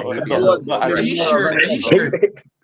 I didn't know. I thought Dyer started at right back. That's what I thought. But when I did the research, he started left-sided centre back. Flip me and Kabul. Yeah, because we bought him as a right back, but he played in that game as a left-sided centre back and scored a winning goal when Kane came on. But yeah, so guys, tell me what you would remove from this team. How would you swap this over? Would you change it? Go on, talk to me. What would you change? I wouldn't actually. That's a good team. I'll just change Bugwell with Saul, but apart from that, that's yeah. Well, I would. That would be the team I'd go with. I think that's the one that gives us the most opportunity, gives the most damage. I want to see that front four, man. That front four. Who's up top? Who's up top? I can't see who's up top. Moani. Moani. Oh, okay. That front four. I would swap Bentancur with Bergville. So you'd have Bergville and Sarr in the midfield. No. I would swap Bentancur with Bergville position-wise. I would have Bert. I'd have a and completely Bergville ahead. different pivot. Yeah, who would you have? I'd have Paulina and Sarr. Nah, hell no. I wouldn't. I don't like Bentancur. He's too slow. He can't keep up with play. He'll get absolutely annihilated. Yeah, but that's At least Sarr's got more legs. Bergvall's pass completion rate is absolutely shocking. So I would use Paulina as probably But the Paulina and deep Sarr, one. neither of them can really break a press. That's why you need Bentancur in that. I can't like Paulina Why would we need them to break the press there? Absolutely, because Newcastle at St James's Park will press us. has to That's play. why. Yeah, of course. But I mean, to be honest with you, I think I'd rather have Paulina on the ball than Bentancur. No chance in hell, bro. No. But Bentancur doesn't do anything. Please tell me what Bentancur does. He's useless. He's better at passing the ball than Paulina. He's better. Yeah, but he can't tackle, and he's always 10 yards behind play. Here's the thing. I know about Bentancur. If you look at where Bentancur was for those goals that we just went through, he's not even in shot. He's all over the gap. He's always 10, 15 yards. Yes, but I put that more on the tactics of the manager than Bentancur. How? If you're a double pivot, how can you put that on the tactics of the manager? When Bentancur plays as a 6, we play our best, most fluid football. That's just what it's been this year. When you have Paulina, he's too slow. He's too slow to keep up with play. So why is Paulina? No, Paulina's got more tackles than anybody this season. Yeah, he has more tackles because he has the IQ defensively to put himself in the right position. That's what we need. We need the number 6. I'm talking about when we have the ball, though. When we have the ball, we're going to get pressed a lot. If you look at every game that we've been absolutely destroyed, if you look at Bournemouth, look at Bodo Glimt, you look at all these things, it's because they target Paulina because he can't pass. Bentancur is playing as well. So then in that case, then you would play Paulina for the tackling and Bentancur for the pass range. No, because you wouldn't play Bergvall. No, I wouldn't play. Yeah, I would play Bentancur and Sarr. But Sarr's one of our worst passers. No, he isn't. Factually, it's not true. No, factually, it's not true. I went over the stat. I went over it. It's factually not true, bro. It's just like objectively speaking, it's not true.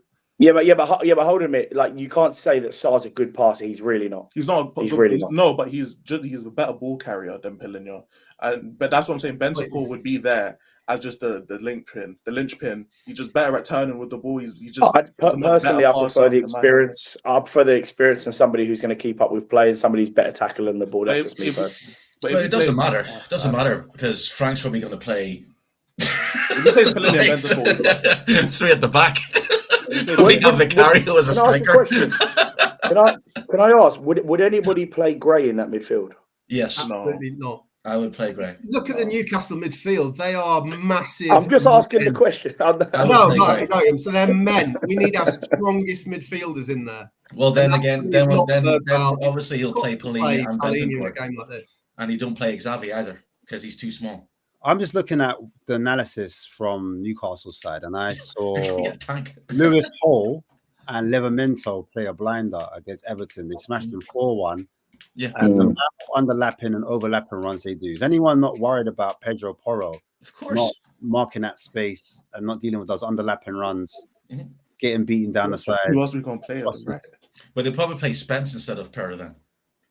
That's what I was asking. That's why I'm throwing it out there. Do you think there will be a swap in the full? But then Destiny Udogi's not really good at defense. The likelihood from that formation will be that he'll go with Bentancur, Paulina. I think is more from his mindset will be because he won't want to get bullied in the middle. That's what I think he'll go with. JJ, who will drop out if it's Bentancur and Paulina?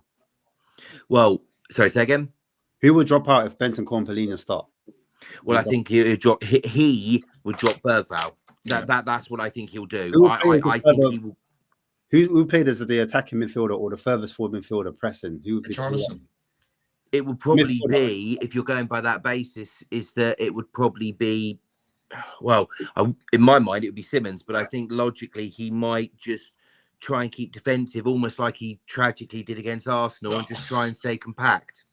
Do you think you play Sarr then? You think you play Sarr? I wouldn't be surprised. I would. Midfield. Because if you look at what we did in the League Cup, let's not forget in the League Cup, we got beaten there and we got it. I mean, it was 2-0, but it could have been a lot worse. I wouldn't be surprised if he's trying to keep it compact and see if he can get nick something from it. More like a counter-breaking thing. Yeah. Don't you think we played a little bit? It was a poor result, of course. But don't you think it was one of our better away performances against Newcastle? considering like how we've been playing performance-wise. I mean, because we did lose, but Richarlison missed like 2 or 3 sitters when we crossed it into the box. You know, there was headers, there was tap-ins he could have put in. I think Bergvall put one across the box and he's meant to tap it in, but he just doesn't make any connection with it at all. But the problem with that though is you have to be consistent for that to work. You have to be consistent for the full 90 minutes, and as we've seen in most of our games, there's a mistake in people. We're not. Yeah, exactly. Absolutely. Yeah. There is a mistake in people that will mean at some point, you know, we're going to get caught out. You know, we're not going to track. We're going to do something stupid like we saw with Vicario. There's too many of these individual mistakes that keep happening. Yeah. That particularly Van de Ven, as we saw, you know, has had to rescue us before in certain games. Yeah. So that's why I would go with the experience. That's exactly the reason why I'd go with the experience with Paulina personally. You can see with Newcastle, they've got double width. They've got Alanga 20 with Livramento 21, and they've got Bobby Barnes has been their most effective attacker on number 11, with number 3 Hall. So again, a double width there. And then number 7 pushing across, I think that's Tonali. He's the one that kind of brings it all together. Bruno Guimaraes 39, and Joe Linton, he's like the brick house. He's the physical one. And then you've got, of course, 27, the form striker, Voltemada, doing a little dink over the top, like so audacious. See, I wouldn't mind if it were me, because you know with Voltemada, he's going to be the aggressive player. He's going to be the one that, you know, messes up with, you know, the defence, things like that. I almost think you could turn around and have Mawani as the number 10 and have Richarlison up top and almost just tell him to stay there. Because as you say, when we was putting the balls in there, he was creating a bit of havoc. Okay, he couldn't hit a barn door with a banjo, but the fact was he was getting into those positions. I just feel that Mawani is not strong enough to do that, because I guarantee the likes of Dan Burn will just bully him off the ball. You know, when we see their defence and how they deal, especially like as we saw them when they played City up there, they just bossed them. They bossed them there. They couldn't really do anything. So for me, that would be one of the biggest sort of worries with it. Is it'd be more realistic to do that, because you could kind of with Moani's hold up play, he offers, I think, more variety and an opportunity to bring others into it. But he's not going to do that. He's more than likely he's going to go 2 up top and you know, try and shut up shop in the middle. You know what's interesting? We've got sorry to cut you, Andy. Newcastle are below us. I mean, yeah. So you know what that means? Yeah, of course. We've got a better goal difference than Newcastle. You know what that means? Guaranteed win. Yeah, Ash. It's like, here, you're below us. Come on, get over. Come on. I'm just stating the facts, guys. I'm just saying. Look. Yeah, that's the point, though. If you want context, we know that Newcastle didn't start too great. They were missing. Voltemada never had a pre-season with them, so he came literally at the start of the season. Their fullbacks have been missing as well, so that's been a dip in the form. They've now come back. And also, like, the cohesion wasn't quite right. Gordon, they had to use Gordon up front for the start of the season. Gordon's not quite a striker. And so they weren't quite hitting the ground. They didn't hit the ground running. The first few games were a bit stodgy. And they're trying to move from being a transitional direct team. They're trying to be more of a possession-based team. But their recent form has been picking up. Their performances have been good at homes where they're strong. But we still have the away record apart from Arsenal. You can turn your camera off if you want. I'm talking about away records, bro. Put the fries in the bag, Ash. Put the fries in the bag. I've got to shoot, but I mean, you're clutching at straws. It's beautiful to listen to, but you are clutching at straws. I want you to revisit this on Wednesday when you've been battered. Wait. JJ, have I predicted anything? All I've said is that Spurs are above Newcastle. I've just said, for now. I've said, our away record is better than theirs. That's all I've said. Do you know what I'm saying? I'm just stating a few facts. Do you know what I'm saying? For now. It will be so Spursy. It will be so Spursy, but I'm not going to do that. Don't worry. I'm not going to do that for you, JJ. JJ, score. What do you think the score will be? Prediction, go on. I'm going to go 3-1 Newcastle. Cool. Hey, chat, what do you say? What's the score prediction? I want to know the chat as well. What's the score prediction, chat? But thanks for having us on, and I'll catch up with you all soon. All right. Yeah. Take care, bro. Take care. Cheers. I'll give my prediction because I have to shoot on I'm as just well. thinking, hey, go on. I think it'll be either 3-1 or 4-1 to Newcastle. 3-1 or 4-1? Yeah, I think that. That's my prediction. Yeah. Wait a minute. Spurs will have to score. 3-0 or 4-0. I think against Newcastle. 3-0 against 4-0. I think Newcastle are going to just rip Spurs. Oh, wait. Before we go though, is that still Frank in? Is that still a player issue? Is that it's a mixture of both. Like basically, if Frank gets his formation right and just stick to it, then let the players play. Then but we'll see. I think Frank's going to tinker it. He might even start with 3 at the back. What I'm asking for is the performance needed? Like, because everyone's saying performance. Of course, performance. That's the thing, Ash. Performance is always needed. Lose and we've got a great performance. Would you take that? No, because it's about Brentford. It's about the next game. It's like Liverpool winning, and Isak came out and saying, "We've won one game, big deal." I hear it. So I'm in because I said Frank should get more time, but I do believe that if he loses against Newcastle and then Brentford, he's on borrowed time. All right, cool. In a bit.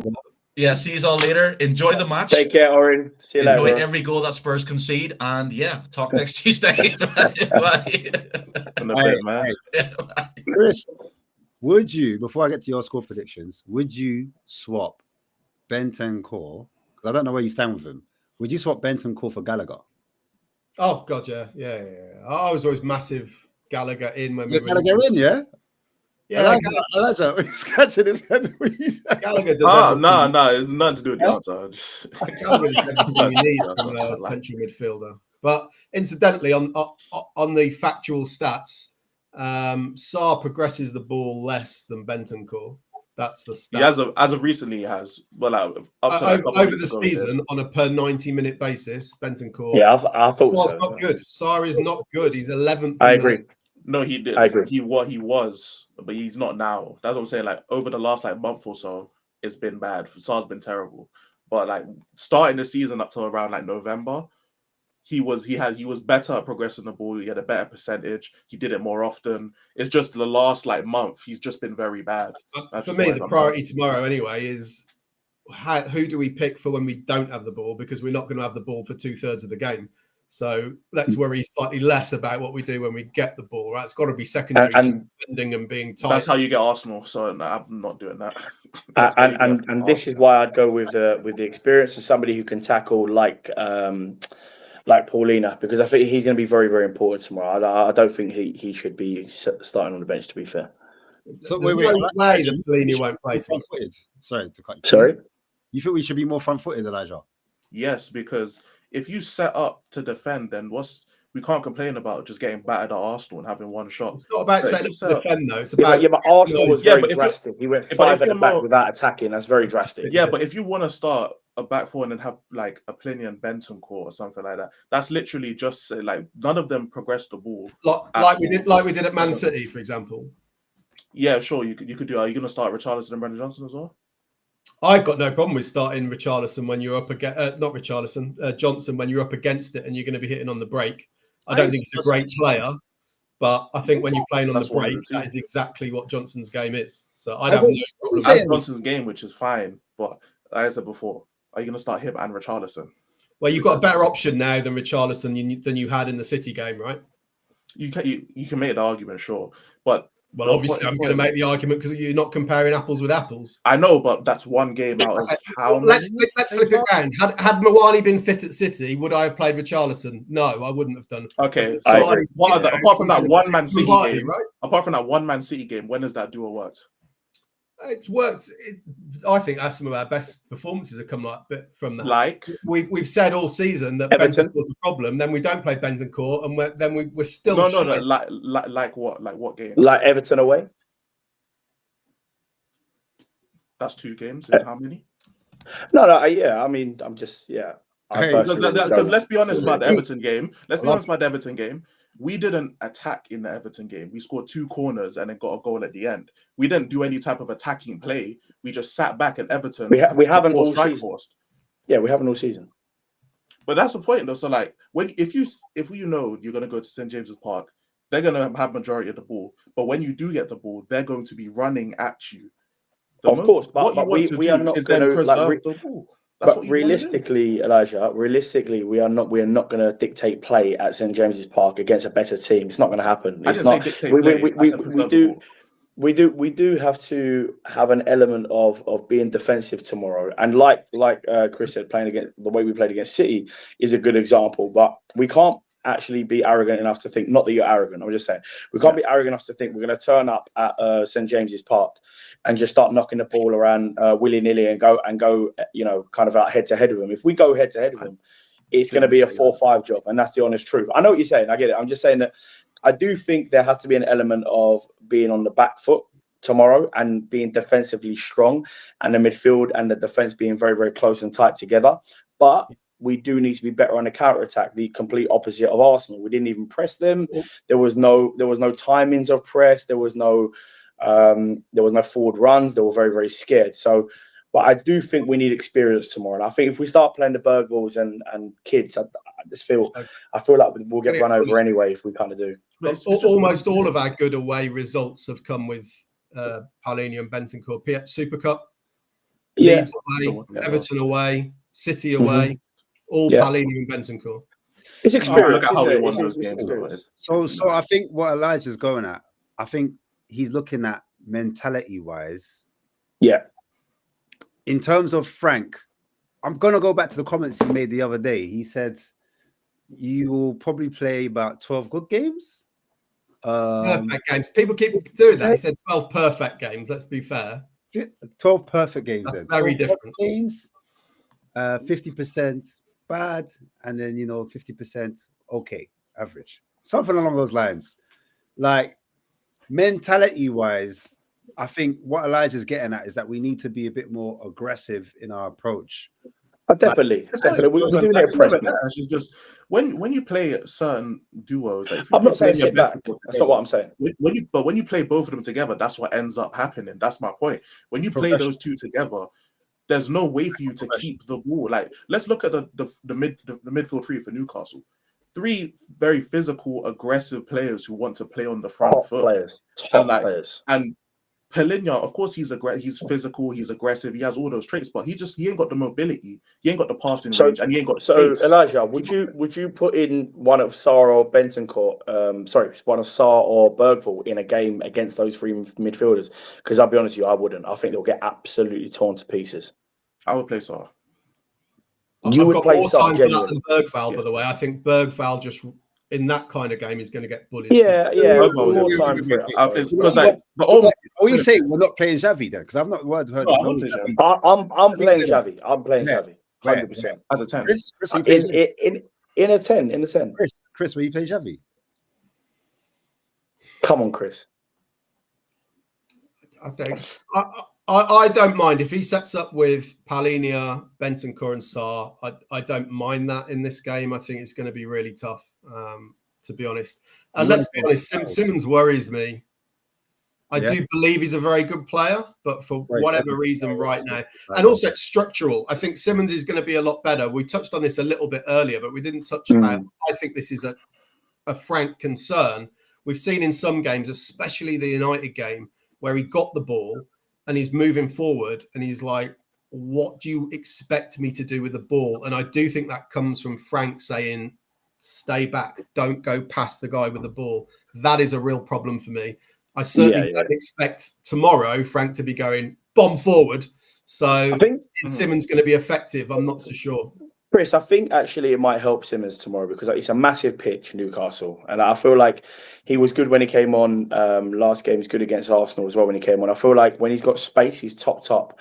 When he's obviously a really, really small pitch, tight areas, he's not, obviously, he's used to a different league and the timing on the ball is completely different. I feel like at Newcastle tomorrow, I feel like playing him with time and space on the ball in that massive pitch, I think it might benefit him, to be fair. If we're going to play, I've got no problem, Sarr or Simmons, really. If we're going to play Simmons, just don't play him on the left. But don't play him on the left. I agree. If we don't create any chances, because that of the show today, it's been obviously we didn't really talk about. We kind of spoke about the player versus the fans, whatever. That's political, but in terms of the actual game, because I like to talk football, if we're not creating chances, Well, go on for Frank. Like, Literally, that's why, like, because well, like, let me make this clear. Like, what I mean when I say like, I don't expect us to. What Tottenham have basically done up until like basically like Chelsea, the Chelsea games where stuff started to shift.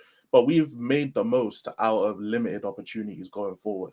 Like, we've scored enough goals to be in the top 6 kind of area, because we've scored 21 goals, just as much as apart from like the top 4. You know, like Brighton have scored less, Sunderland have scored less, like all these teams have scored less, and they're still up there. United have scored less. All these teams have scored, or they've scored the same amount of us. But the problem is that we've, up to that point, we were scoring more goals than we would think we'd score, because, like, as we pointed out earlier, the XG is so low and the created chances are so low. We've only had 4 through balls the whole season, yet we've scored this amount of goals. And so when I say like play a Bentancur and Sarr pivot, I just want us to make the most of our opportunity, because St. James's Park, we're not going to get many opportunities either way. Agreed. But it doesn't matter what the midfield pivot is, we're not going to get many chances. Someone like Sarr, in my opinion, is our biggest goal threat as a midfielder, in my opinion. He actually makes good attacking runs, and he actually gets on the end of stuff and scores some goals. Bentancur, obviously not really a goal threat, but he's someone who, when he gets the ball, most of the time he'll make a safe pass. I'm not saying he's going to turn and do something crazy, but he'll keep the game moving. I think when Newcastle will have to play on the front foot, because they're at home, they're the better team, they're in better form. They're going to want to just see. One thing about Newcastle, they'll press you from early. They want to create mistakes straight away. And when we do have the opportunity to get a chance or create something, I don't want a player on the ball who might not see the opportunity. I want to have Xavi Simons there. I want to have Kudus, Kolo Muani, and I don't disagree, but my concern is that I think Sarr and Bentancur get eaten alive by a midfield of Tonali, Joe Linton, and Guimaraes. I think any pivot that we do is going to get eaten alive under that. Any pivot we do, even if you have Palhinha in there, again, he doesn't have the pace and the agility to keep up. So what does Frank do? I agree with you. So what does Frank do? Look, Newcastle, but that's what I'm saying. Newcastle are just their midfield just better. They're a better team. If we got crushed midfield-wise, I agree. Yeah, if we get crushed in the midfield tomorrow, I'm not going to look at it and say, "Oh, Thomas Frank, this is your fault," because Newcastle just have a better midfield than us. They just do. I agree. Yeah. If we're able to play your strongest midfield, in my view, which is why I think he will go Palhinha, Bentancur, and Sarr. I understand if he does do that. I fully understand it. But this is, I mean, I'm just one guy, but I fully understand if he does go Palhinha, Bentancur to try and match the physicality. It makes sense. But even if they get crushed, I'm not looking at Thomas Frank like this is your fault because they go. No, Newcastle just have a better midfield than us. We're not going to get many opportunities. We're not going to be able to really play any possession football because they're going to press the life out of us. The one thing we can do is try our best to make the most of the opportunities that we do get. So, which is why I want to have attackers who can hold the ball up, can play a 1-2, can get in behind. It's partly why I don't mind Johnson. I'm surprised. I'm not a big fan of Johnson at all, but I'm surprised that he hasn't played him more because he's so obsessed with getting the crosses in. Yeah, we have no one really to get on the end of them, and that literally. Yeah, but Chris, it's the type of crosses though. We're not really spraying the ball across the pitch for Johnson to get on the end of it. We're not doing those cutbacks. We're not fizzing it across the 6-yard box. We're whipping crosses into congested areas where lots of defenders are living. That's true in the home games, but when we don't have the ball and you're only having the odd counter attack, that's the case at City. I think that's exactly. Kudus has been playing as our right winger. So then we tried Johnson on the left, didn't look comfortable, and then as soon as we played him back on the right, he looked like back to his old self. I mean, that is where he scored. I thought he played pretty well against City on the left. Yeah, but that was the one game. That was it. After that, he's only played a couple, isn't he? No, but I mean, the sample size we have, the left-hand side, it didn't quite work. Apart from that City game, do you know what I mean? And then when we played him on the right, it seemed a bit on the left. So I'd play him on the left. I don't rate any of our left wingers at all. And at least Johnson put some goals on the table. I think the problem is when you put Johnson on the left, yes, he's a goal threat, but in terms of like in the game, can he help you in the game? I agree with that. Can he? I would play Odegaard on the left. I feel like he's earned that space on the left hand side the last couple of games. Personally, I feel like we're better balanced with him on the left. You could tell he's a natural left-sided player. When you start moving right wingers to left wingers, it never really works. Like I'd say tomorrow balance is very, very important. I just personally. Sorry, what would you think about Tel? Because Tel obviously scored against Man United, and then ever since then, no. He's not got a lock in at all. No, And listen, Tel done really well on the left wing. Yeah. Do you know what I'm saying? Look, Tel done really, really well coming off the bench against Man United. Of course, he done really well. He deserved that. But for me, as I said, balance is a big thing. Tel is not a left winger, in my opinion. He plays as a number 9, albeit not a great number 9. But listen, he scored a couple of goals this season, so we can't really knock him too much. I feel like you have to have balance tomorrow. If you don't have the balance perfect tomorrow, you'll get completely shredded. All right, fair enough. I hear you. Guys, if Tel doesn't play at all tomorrow or he gets 5 minutes, should he go in January? Because I'm looking at it like we don't have the squad, Ash. We don't have the squad for that to happen. What I'm saying is he's not getting that much game time. He's a youngster. He needs games. He needs minutes. How's he going to? He must be questioning why he's joined. Yeah, he must be questioning. He came for 40 minutes. Yeah, of course he can question whatever he wants, but then it's down to him to put the ball in the back of the net. So like he can question all he wants, but the fact of the matter is he only really had a couple of good games in a Spurs top. So let's not act like he deserves to be starting. But then if you're never going to play him. You should go it's not about never playing him, but for like, give you an example. When Solanke's back, Solanke's going to be the number 1 striker. Moani will be number 2. It looks like, from what I'm hearing, that Richarlison. Well, I know for a fact he has an offer from Everton in January, so it looks like he could go if we can get another striker in. So, like when you really look at Tel, he's going to be the 3rd or 4th striker. And that's not being horrible to him. Yes, so he should leave on that premise. Why would he stay? He should leave. I know feel like listen, he can, but I don't think we have the capability to just let players go. Unless we really, we get other players in. I don't think Spurs will let him go. I would have preferred if Tel was in the champ squad over Richarlison, to be honest, because like all these games we have in the champs, like it's not like we have the most difficult run in the champs. Yeah. Like, of course, obviously, like we got PSG, we got Dortmund, we had Monaco, we've had Villarreal. We had games that Tel wouldn't play, but Slavia Prague, Copenhagen, even the Bodo Glimt game. If Tel was there, I would have wanted Tel to start that game because I didn't think Bodo Glimt would cause us as many problems as they did. But I think there's just for the group stage, there was just more opportunity, in my opinion, for Tel to get more game time because even when Kolo Muani wasn't fit, Richarlison was still starting in the Prem as well. Like it's not like Tel started every game. So I don't think Thomas Frank really trusts him that much. At least he doesn't trust him as much as Richarlison, which is crazy to me. But was that for me? By the way, I mean, what is happening with? I don't know if you're aware of the rumours with Solanke, but what is going on with him? That's what I'm asking. Well, if we're talking about the rumours that people are saying, I don't think that's true. But everyone's dead silent, right? No one ever asks a question about it. No one says, "Oh, he's not progressing." He's just never mentioned anymore. Yeah, weird. Yeah. Well, we're linked to I agree. Quite a bit as well, and that ankle injury just keeps popping up. Oh yeah, he'll be back after international duty. 3 times they said that, and then I know one time obviously he had to get surgery, so that was different. So he had to go get surgery. He should have got it done in summer. He went against it, and then ever since then it's been acting up. But since he's had surgery, ankle surgery is 3 months anyway, Ash, to be fair. I mean, like they made a massive deal of saying it was a minor surgery that wouldn't keep him out. I know, but all these managers do it at the moment. You're seeing Arteta do the same with his players. Oh no, it's a knock. It's not serious, and then the next thing, no, they need an operation. So I think the managers are just trying to kind of keep other teams on their toes to say, well, he might be fit for Arsenal, like we all heard he might have a chance to be fit after the international break. And sometimes there's knockbacks. I think I heard the rumor you guys are talking about. I personally can't believe it. I wouldn't believe he's stupid enough to do that personally. So wait, when do you expect to see some of our fringe players back? I'm going to finish as well, guys. When do you expect to see some of our players back? Kulusevski, I would say January. That he's on grass.